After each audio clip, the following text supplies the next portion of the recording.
Good evening, and thanks for joining us for the Ohio State versus Michigan rugby game.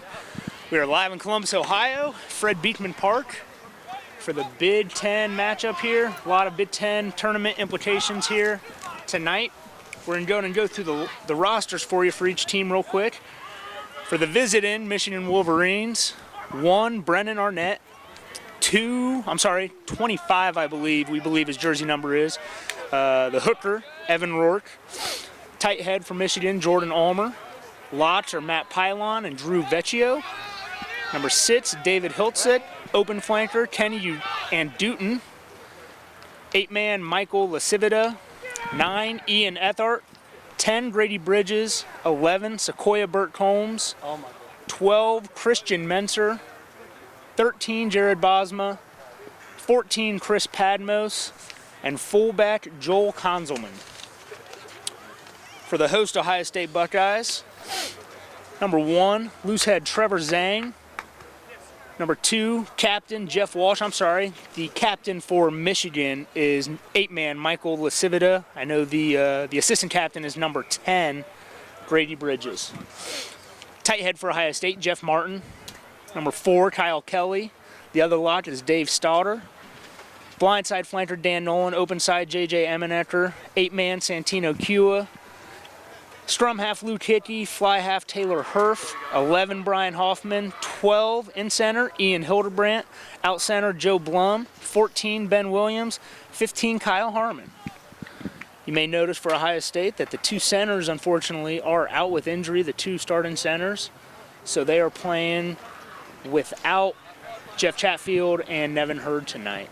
Matt might be able to fill us in on what happened with those 2. I'm sorry, I'll introduce myself. My name's Connor Malloy. I played at Ohio State too long ago, and calling with me is Matt DeBar, who played his college rugby at James Madison. Robert Morris University, that's close. Which one? Robert Morris University. It's that guy's name, though, right? Yeah, that's close.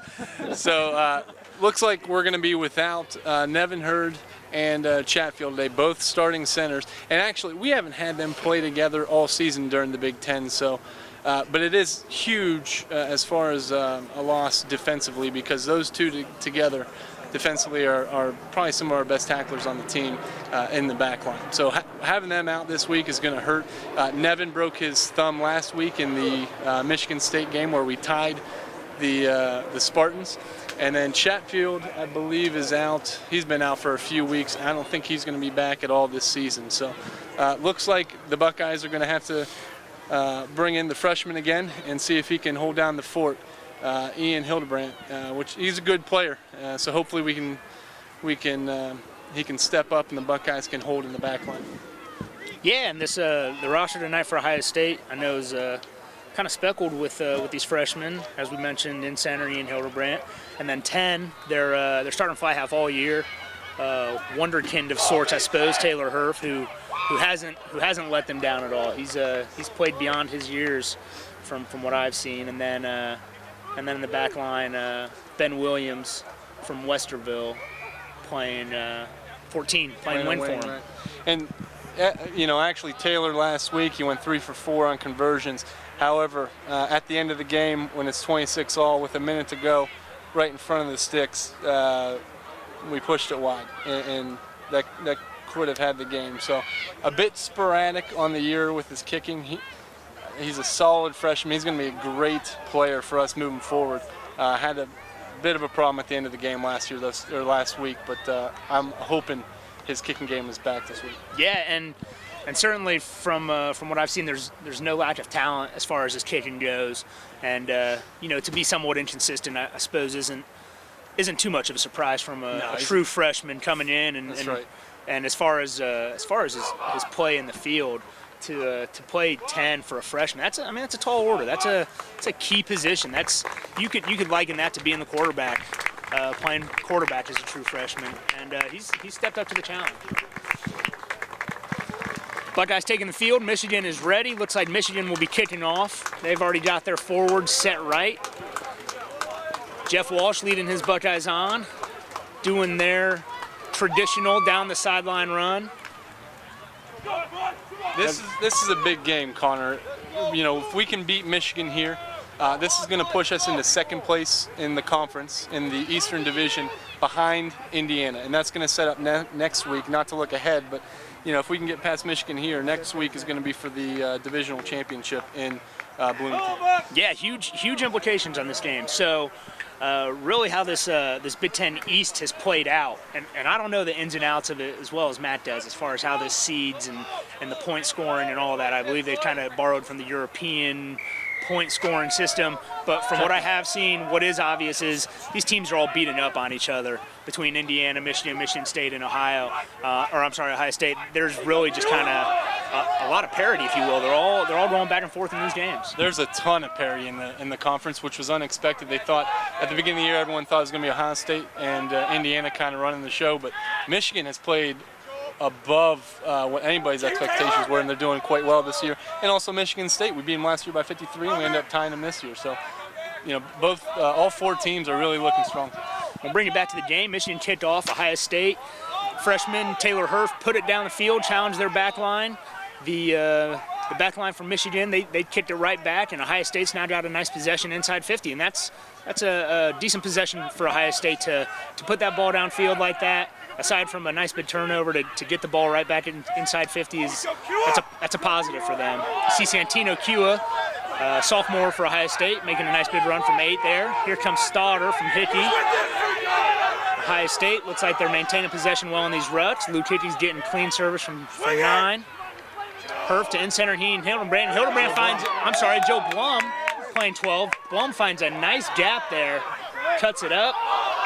Sloppy play back, but they're going to get a penalty here. They're going to be straight on and about 20 meters out. I assume they're going to take the penalty kick here. You're getting a card? It looks like a card here for number 11, Sequoia. Is this a card? The ref is talking to 11 and the captain, 8-man from Michigan. I didn't see the penalty either. It looked like a... No card, just a So I didn't see the signal if the ref made it, but looked like a clean tackle, so high. We're getting maybe a high tackle from the sideline. So it looks like that may have been what it was. And either way, Ohio State's going to get a nice shot at goal here. Again, Taylor Hurf kicking for Ohio State from the 10 spot. He's about 20 meters out, maybe just off center, just outside the pole here. But he's got a crosswind. As far as weather goes, it's a slight crosswind. It's about 45 degrees. That sun went down or started to go down, I should say, and it got nice and cold here in Columbus. Hurf's kick looks good. Hurf's kick is good, so Ohio State takes a nice early lead, 3-0. And really, that possession was just nice. No huge runs by Ohio State. Nice ball control. They got the ball back pretty clean. The one time they didn't get the ball back clean was on Hildebrandt's break, and they were fortunate enough to get a penalty. Still not sure. Again, we're going to go with high tackle until we hear otherwise. So Michigan's going to kick again here to Ohio State. And they're putting it back there. Hurf fields a kick, and he's going to kick it right back. And he's going to kick it right to their big number 8, who's dropped back. But they don't. Michigan doesn't make a clean play on it. Fullback number 15, Joel Konzelman, has it. We got diving in on Ohio State. Penalty to Michigan. They are just outside their 10-meter line here. Looks like they're going to kick for touch here. They're kicking against the wind, so Ohio State's got to cover the sideline. It's a long kick if they're looking to get good field position, so this might be a chance where the Buckeyes keep it in bounds and get going. Yeah, absolutely. And it looks like... And the kick is in. Emenecker fields it, number 7. He makes a nice run, almost back to 50. Made about an 8-meter run. Nice. Hickey with the box kick, and there's no one there to field it. 14 makes it. Who is that for Ohio State? I'm sorry, is that Ben Williams? Was that Ben Williams, 14? No, that was Brian Hoffman. Brian Hoffman for Ohio State covered the kick, and he had the fullback 15 outside of him. Had him wide open, and he made the decision to not pass, and unfortunately Ohio State may have paid for it. They do get a penalty here about 7 meters out. I hear Coach Bauer is calling for the scrum from the sideline, but it doesn't look like Luke Hickey, number 9, has made the call on the field. And there you go, Luke Hickey calls for the scrum. So Ohio State's going to get a scrum here. They got A left side blind. I'm going to call for 8-man pick here. Yeah, I think that's probably what you're going to see here. They're too far out to go option 1, at least if we're not playing between 2000 and 2005, they are.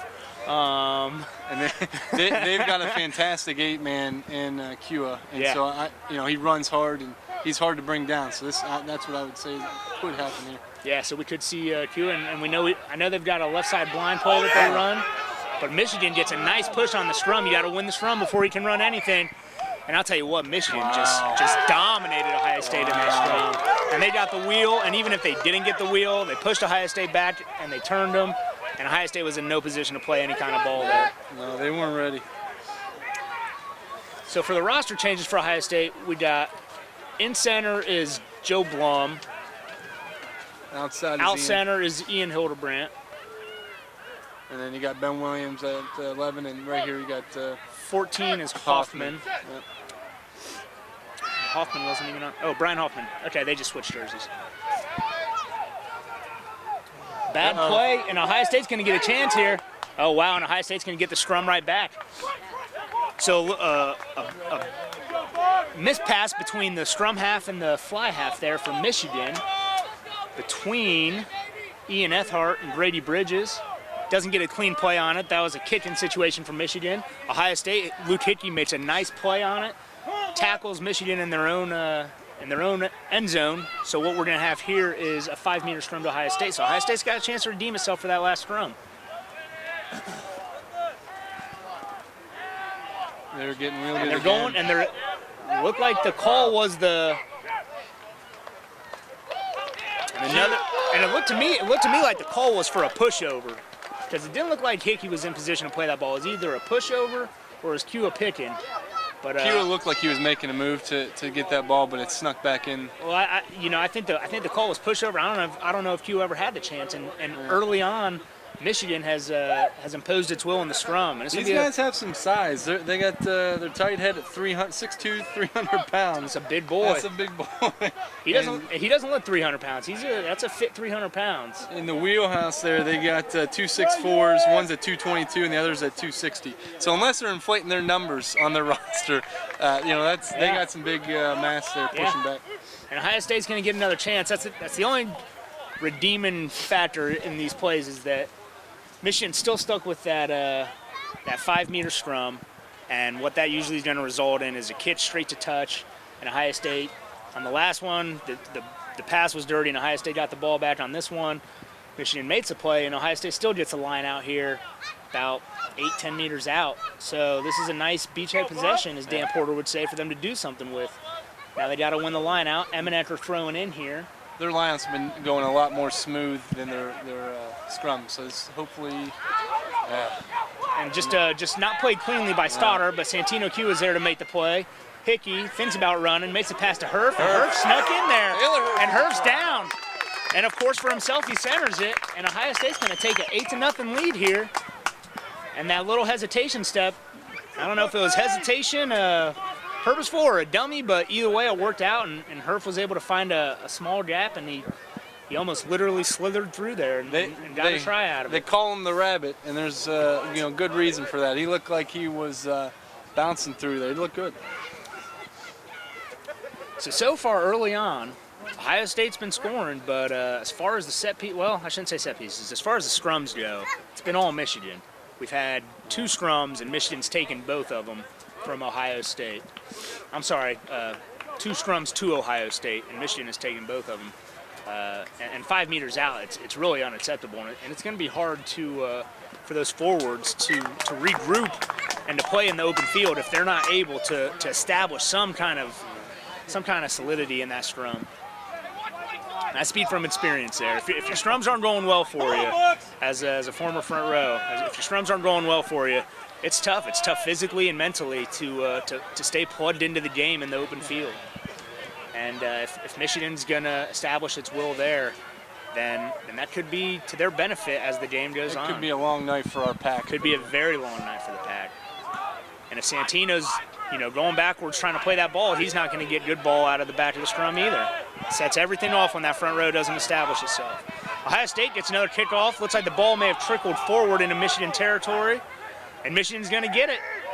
Number 7 from Michigan, Kenny Anduton. Sorry if I'm mispronouncing that, to Kenny's family, who's almost certainly watching at home.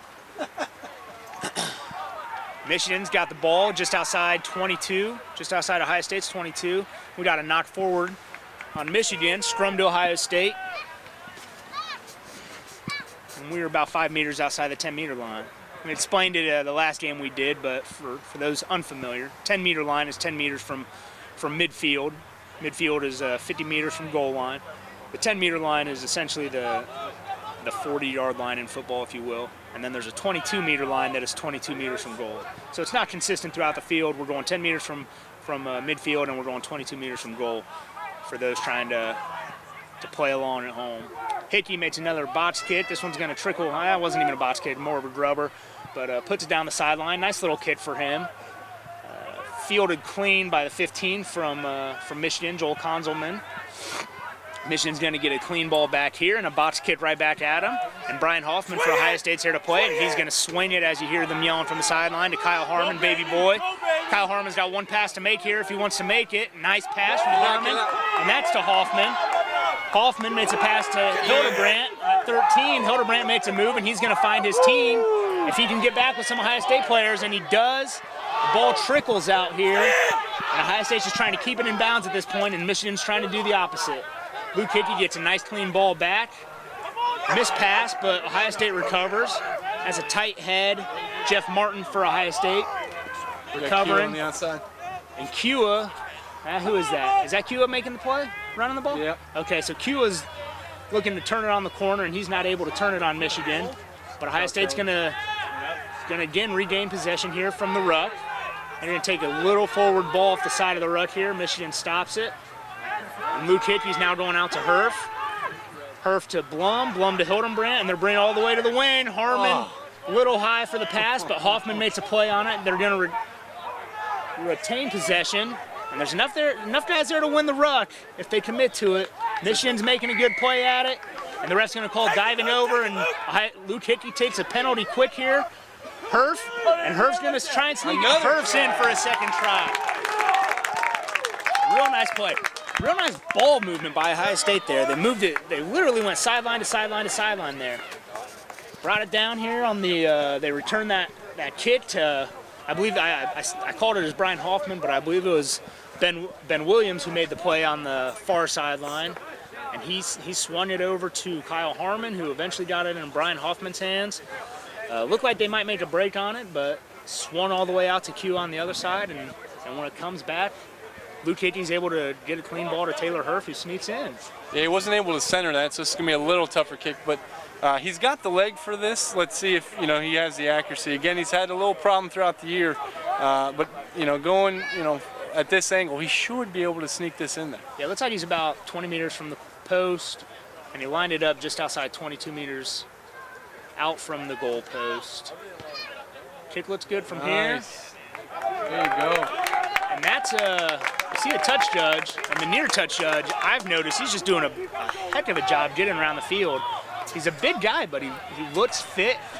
He's moving well, and you see there's no doubt on his call.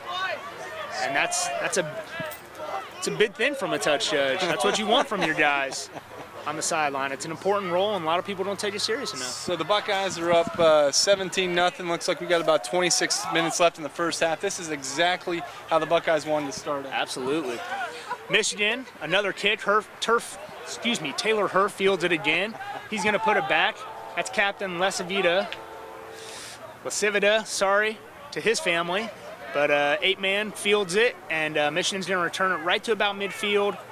Get a little sloppy ball here. They're going to turn that into a forward phase. And I think this is just going to try and regain possession. Ohio State's going to put some guys in this ruck and try and steal it. Call an advantage here. Michigan's advantage. They get a clean ball back. Ethart pushing action here. That's to out center Jared Bosma. That's Bosma again running the ball. And Ohio State, or Michigan, I should say, is just kind of chewing up field on Ohio State at this point. They're moving it slowly, but surely. They're inside 40 meters here. That's number 10, I believe, Grady Bridges for Michigan, a little indecisive, and Ohio State's defense made them pay for it. So now Michigan's kind of backtracking, and they get a penalty here, hands in the ruck. And Ian Ethart for Michigan's going to take it quick. He wasn't back 10. It didn't. No, Dave Starter was not back 10 for Ohio State, but the ref's going to let it play. Apparently he thought he retreated enough. Me and you both didn't think he did, but we'll take it. That's a hooker for Michigan making the play there at scrum half. And Michigan now breaks in. They're about 10 meters out, 10, 15 meters out it looks like. And they're going blindside. I noticed from watching just a little bit I could on Michigan that they like to have a little blindside attack here on a pretty regular basis. There's Bridges, and he finds a gap. And Michigan's going to touch it down. Grady Bridges is going to touch it down. Yes, Grady Bridges for Michigan. Fly half touches it down. Dead on, right in between the posts.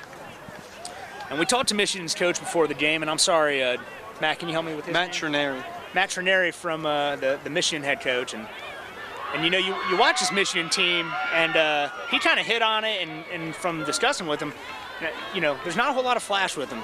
Maybe not a whole lot of superstars. It's a team, 1 through 15. He's really happy with the way they play. They've got a lot of depth. He's not afraid to work all his subs in.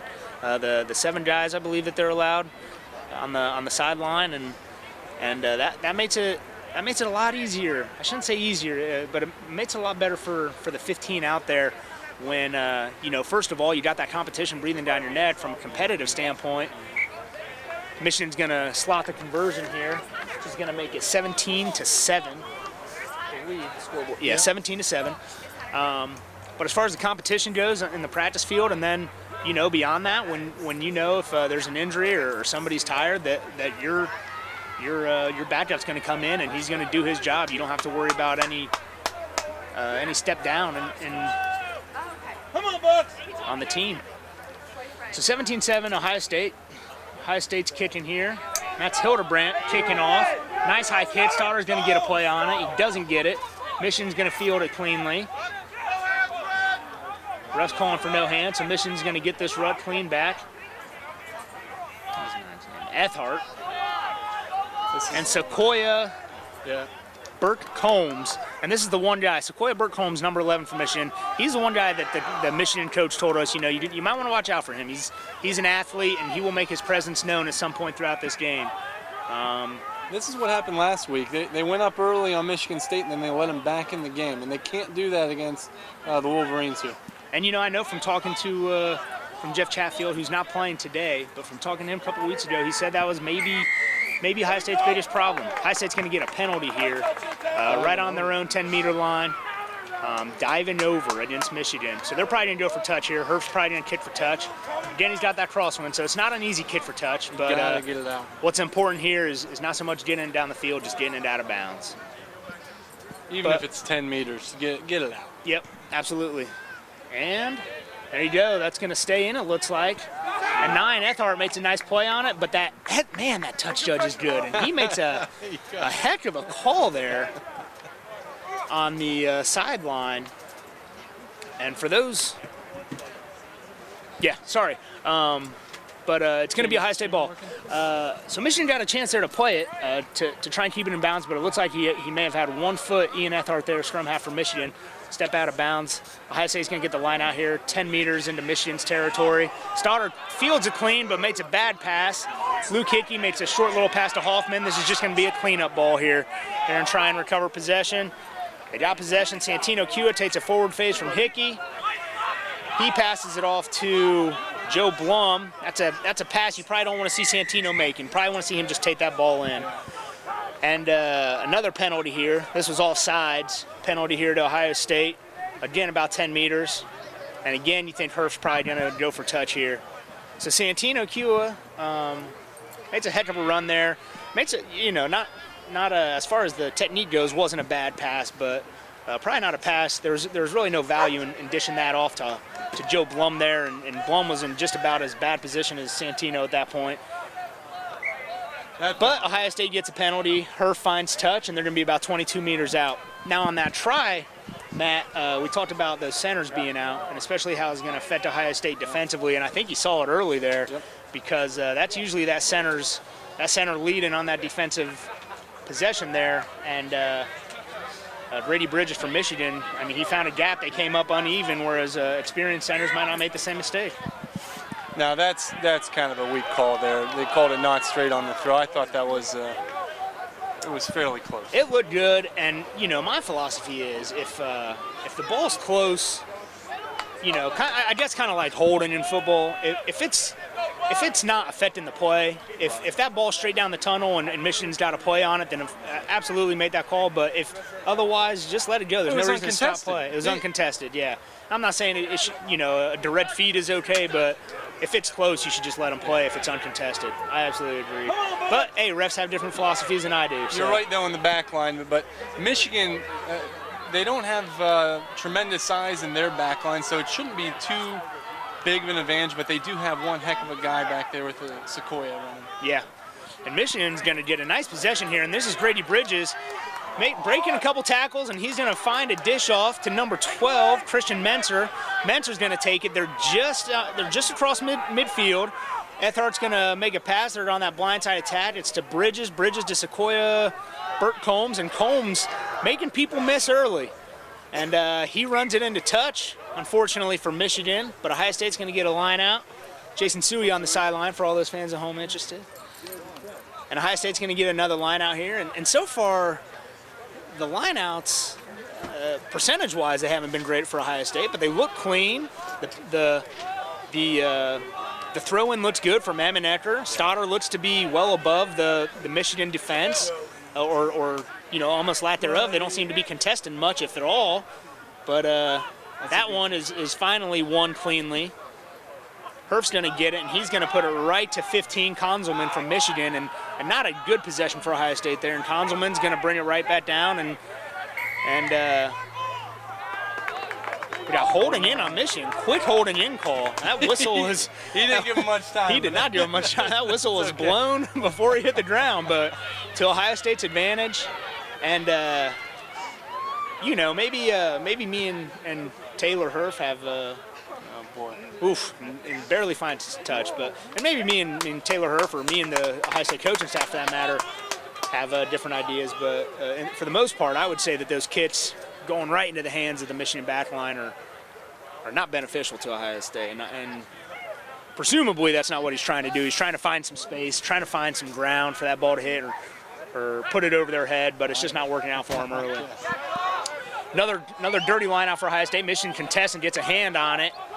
And it's at the bottom of a ruck here, and it looks like Michigan's going to get it. Ethart's going to get it clean to 10.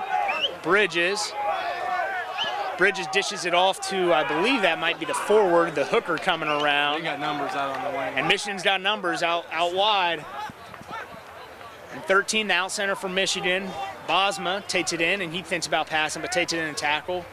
And now you got the 12, Menser for Michigan. And again, every guy from Michigan here, the OSU defense isn't getting set, and Michigan's just chewing up 5-10 meters every run. And hopefully Ohio State catches a break here or makes a defensive stand here, really. And we're gonna have Stoddard has got to be careful on his tackling. He's not rolling away, and they're going to start calling him on that if the sir can get wind of that. And that's going to, you know, they're going to just keep trickling down. And I've seen him do it twice today so far. And Michigan, really, the last couple possessions they've had, they've done a good job. They've had trouble maintaining possession after 3 or 4 phases, maybe 2 or 3 phases. They get a nice break, maybe make a dish off, and then it seems like they cough it up. But on that one, they get an Ohio State diving over penalty, or I'm sorry, I believe it was offsides actually, and was 5, you said? Did the Stoddard on the penalty? I'm not sure if they called that on Stoddard or not. Well, somebody came diving over offside from an offsides position to make a play on that scrum half. They hit him, and the ref correctly called that offsides. So now Michigan's going to get a line out here, about 10 meters out. Michigan wins it clean, and they're going to try and maul it in. Ohio State competes for the line out. Might be paying for it here, but they recover well, give up about 2 to 3 meters. Michigan's got the ball at the back of the maul here. And that's, I believe, 8 and Captain Lasivita there. And he looks like he's maybe 3 or 4 meters out. Nice. Ethard goes to the blind side to a forward there. He gets stood up. Nice defense. That's Stoddard with nice defense on the ball. And another miscue there between Ethart and Bridges. And we got, man, I'll tell you what. Those are quick calls. They are quick. and you know, both sides have to adjust to it. Ohio State's been a benefactor early, but they got to realize that ref's not going to mess around with that holding it in. And this could be got to be given a warning on this. Just a professional foul that he's calling here for holding it in? I hope not. Unless I would hope not either. You don't want to see that happen. Just a warning. No? Just a warning? Is that what that was? Yeah. A warning for the professional foul? It's Oh.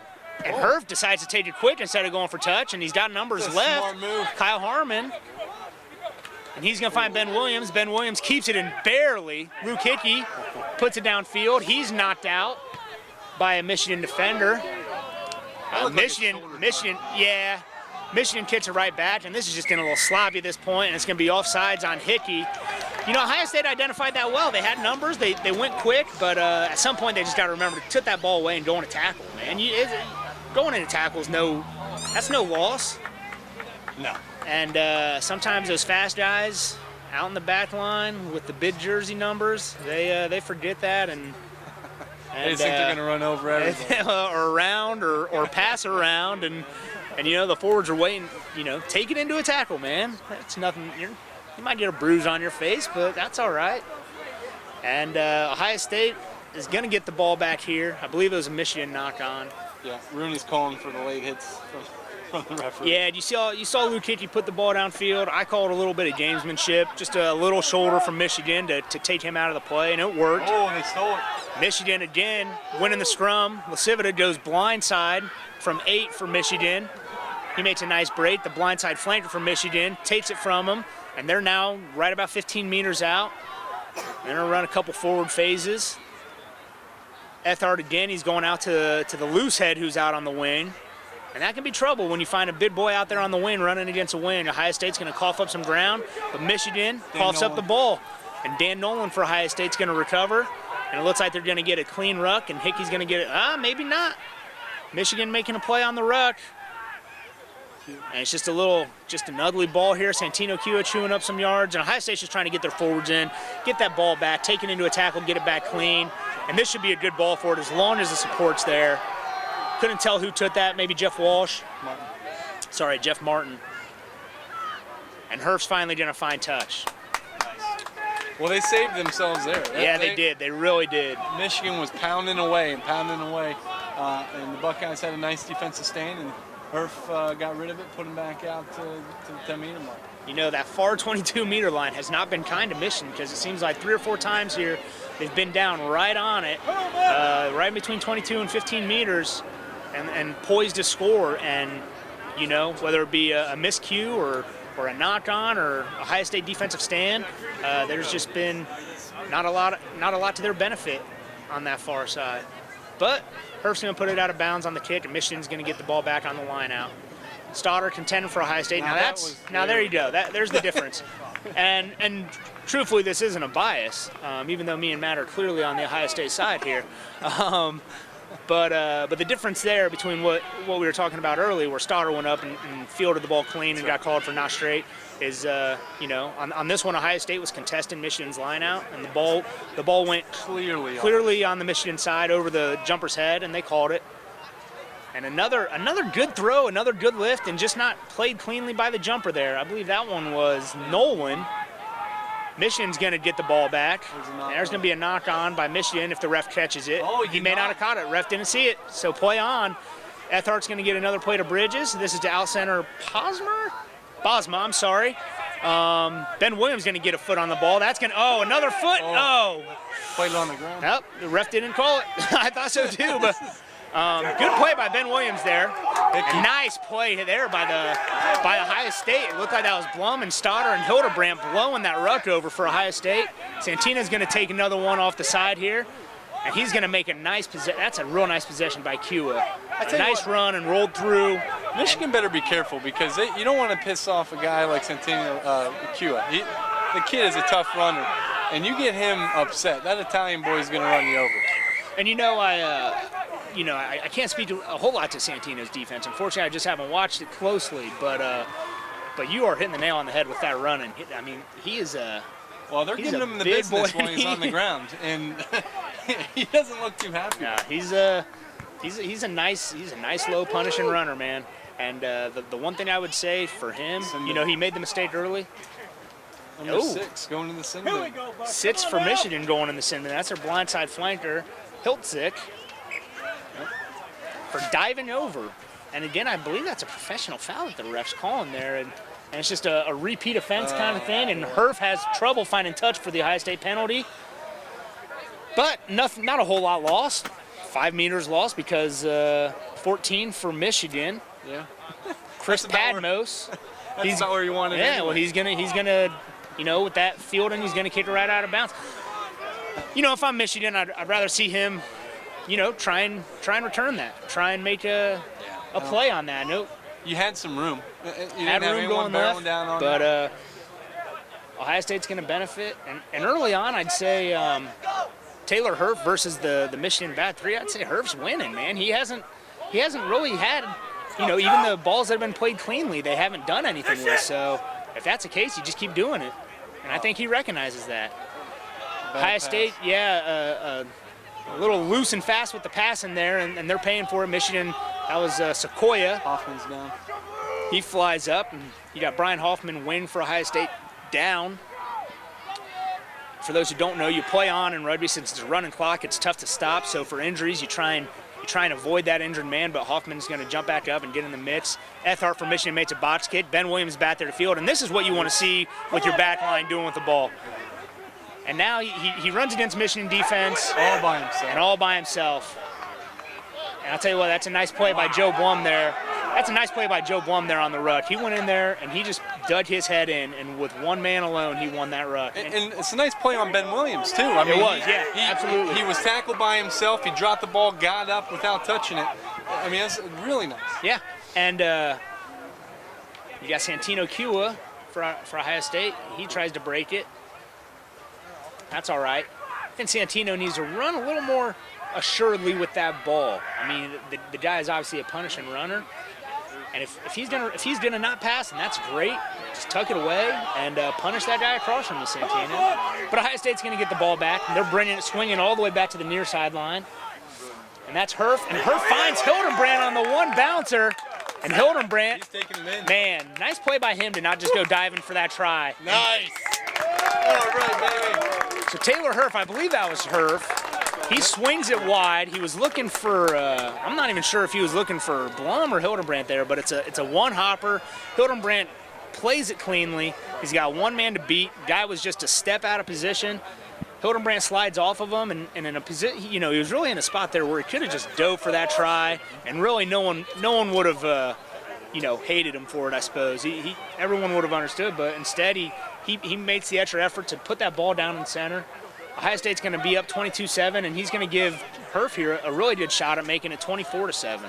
So a heck of a try by him, and even almost as importantly, a heck of a centering by him to give fly half Taylor Herf a fair shot at the conversion. And that's the importance of recruiting high school players who have played the game before. As a freshman, not a lot of freshmen would do that. They just go down in the corner of the try. Yeah. But he centered it, and it looks like paid off. There you go. That's a difference. It's a 2-point difference there. 24-7, Ohio State. Ohio State takes a nice early lead against Michigan. Now, as we were kind of mentioning, you know, Jeff Chatfield told us a couple weeks ago that, you know, sometimes they maybe get in this early lead and then they take their foot off the gas a little, and they may have done it after their last try, and Michigan came back down and got themselves in position to score. Luckily, they weren't able to, but you hope that Ohio State just stays on the gas here for the last 6 minutes of this half. And I will note, all 24 points have been scored by freshmen so far. And Kua, oh wow, look at that, all 24 points by the freshman. That's a heck of a thing to say right there. Luke Hickey to Herf. Herf tries to get a kickoff, and he's blocked by Michigan. Number 5, Michigan's going to recover. I believe that was number 4, the other lock. Pylon for Michigan on the block. Heck of a play by Pylon. That's a difference maker right there. That's the difference between Herf putting them back, you know, with the line out, Michigan line out at 10 meters, and now instead it's them with an advancing ball. Unfortunately, they again kind of cough it up in the tackle, and it's going to be a knock-on with the Ohio State possession here. The scrums have not been working well for the Buckeyes, so they have got to get the ball back quickly and get out of there because they have been wielded 3 or 4 times. Yeah, they've been wheeled at least 3 times by my count. And, again, it obviously hasn't shown up on the scoreboard at least too much. But, again, Michigan's going to steal that scrum. And at this point, Ohio State's scrum is Michigan's scrum. And that's something they got to fix. Because if every scrum you have is going to the other side, then it's going to be hard for you to maintain throughout that whole game. And Michigan's, they're doing something with this ball. And again, Michigan on that far 22, they just get picked clean. I couldn't see who it was from Ohio State. I saw hair, so it may have been Ben Williams. Hildebrand ended up with the run, so I'm not sure. And from what it looked like, Michigan, I don't think it was Ben Williams, but Michigan was running the ball straight up, and as quickly as they took it in, and somebody from Ohio State had it in their hands. It looked like he picked it off him while he was still in the air and still up on his feet. The Buckeyes have usually been known as a forwards team. The past couple of years, it's been the forwards keeping them in the game. Tom Rooney's still coaching the forwards. He's always done a fantastic job. And right now, though, the forwards, and I don't know what's going wrong up there, if it's the front 3 who are getting pushed all over the place or what, but they've got to fix it. If they want to go into the playoffs and the Big Ten playoffs, you can't go in with a scrum like that, or else you're going to get you're going to be worked. I mean, I 100% agree with you. And like I said earlier, so far the score hasn't shown it because it's 24-7, but when you're losing every scrum, man, that was Brian Hoffman, who from here looked like he had an open shot on try, and the ref called a forward pass. Looked good from here, but I wasn't in position to make the call, so it could have been blatant for all I know. But either way, Michigan's going to get the scrum here. They're going to be just outside their own 22. Left side blind for Michigan. And you'd expect they'd have no problem winning this scrum cleanly. They haven't had any problems winning Ohio State scrum cleanly. Maybe Ohio State can steal one back here. And I can tell you, from watching up here, what's that called? Ref calls safety, I believe, or pyramid. Not sure what that is. From here, for what it's worth, from here, looks like that tight head, that big tight head from Michigan's got the advantage. And when your tight head's got the advantage in the scrum, I mean, a lot of times the whole scrum goes by that one spot. If your tight head's got the advantage, you can win ball all day on either side of it. You can win it against the head or not. And that's what Michigan has been able to take advantage of. You got a big 300-pound tight head who knows what he's doing. Oh, a nice block by Herf, I believe. Michigan's going to recover the block. And Hildebrand with a nice poach there. He's going out to Williams. Ben Williams finds Herf on the outside. Herf makes another pass to Hickey. Again, maybe just a couple too many passes from Ohio State. Getting a little loose with the ball. Emmenecker is going to end up with it. He's going to take it in, and Ohio State's going to just try and win this back with a couple forwards. Settle it down. You got another forward ball here to tight head Jeff Martin.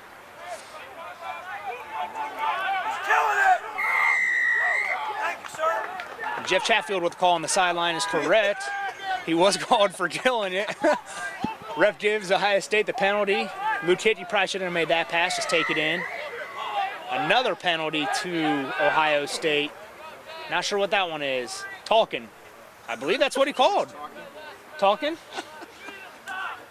I think that's what the call was, actually. I'm not familiar with the hand signal, but apparently the ref didn't like what Michigan said, and the chicken dance signal. Well, he's got the power to make that call. If you're chipping at the ref, they will let you know who has the power. And Ohio State's going to get a penalty. They're about 15 meters out, about 7 meters from the sideline. Herf's going to try and find touch. A nice easy kick. They're going to have a 6-meter touch. Heck of a touch call by the yellow jersey touch judge. Still good tonight, isn't it? Yeah, it's a bang-up job. It's a handsome fella too. Quite the head on that one. Quite the head on that guy. Good looking, just large. And Ohio State's going to get a nice ball here, nice line out. And hopefully their lineouts have looked clean as far as technique-wise, but they haven't, whether it be the jumpers just losing the ball or making a sloppy pass. Stotter's up, he's above. Ohio State's going to maul. He wins the line out clean. Ohio State's trying to maul it in, kind of a loose maul. I tell you what, and held up. Wow, they got it in there, but it's called held up, and that's going to be a 5-meter scrum to Michigan. They are telegraphing their lineouts. Well, they are, and I think for the most part it's obvious. It's going to Stoddard. I mean, they've had one lineout that hasn't gone to Dave Stoddard. Right. So far. Well, and they throw up. You know, they'll get Nolan to throw his hands up like it's a fake.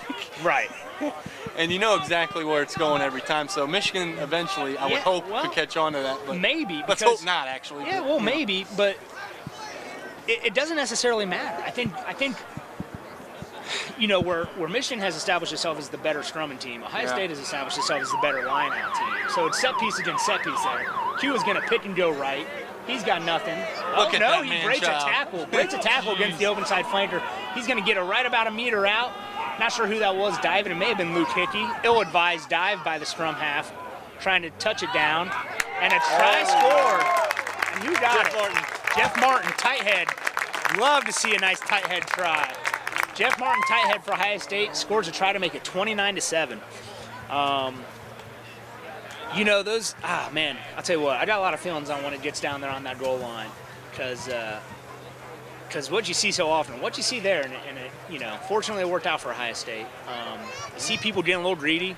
You see it in all positions. You see the forwards try and pick and dive over. You see the backs. I think Luke Hickey took a shot there, picking and diving over. And then Jeff Martin ended up being the one to touch it down. But I really think down there, because that defense gets sucked in, man, and they got the same mentality. We're not going to let you dive straight over. I'm all for just play that ball clean over. Let the scrum half make a nice pass. It usually only takes one pass to get that out past the defense. Perf's going to slot his, he's perfect on the conversions, perfect on his kicks so far, and it's 31-7. He is back to form from the beginning of the year. I mean, he's really nailing everything. Don't jinx it. You jinxed it the last time we did it. That's true, I did jinx it. But, yeah, so far he's perfect. 31-7, you heard the bell, so Ohio State's going to score one right at half. The ref has the same time as the scoreboard, and it's going to be halftime, 31-7, Ohio State. We've got Marcus from Indiana here somewhere, head coach of Indiana Hoosiers. I'm going to see if we can't grab him, get him over here and talk about the playoffs and the point system. I know he's heading up or running the Big Ten. Yeah. And he may be able to shed a little light on That'd be great. I would love for somebody to be able to do that for me. For now, we're going to – oh, we're going to talk to him now? Okay, here he is. So again, this is Marcus, head coach from Indiana. How you doing, Coach? I'm great, thanks. How's it going? All right. So me and Matt were just talking. We're not too familiar with how this is working out. Well, first of all, thank you for your time. Sure. And congratulations on the season so far. Obviously, you guys are the #1 seed as of right now, correct? They had a big win last night over Michigan State. Okay. So, and what you got the one blemish on the record in Big Ten play being Michigan, correct? That's right. Okay. So I imagine you guys probably not trying to get too far ahead of yourselves, but licking your chops at the chance to avenge that loss first and foremost. No, but yeah, you said it right. One step at a Right. time, and certainly watching this match is very telling. You know, Ohio State's a hungry team, very much still on the hunt. You know, and Michigan's a good team too. So we'll see what happens in the second half. But I tell you what, all the competition that you see here with Ohio State, Michigan, and Michigan State, and of course the Hoosiers in Bloomington, I think just speaks.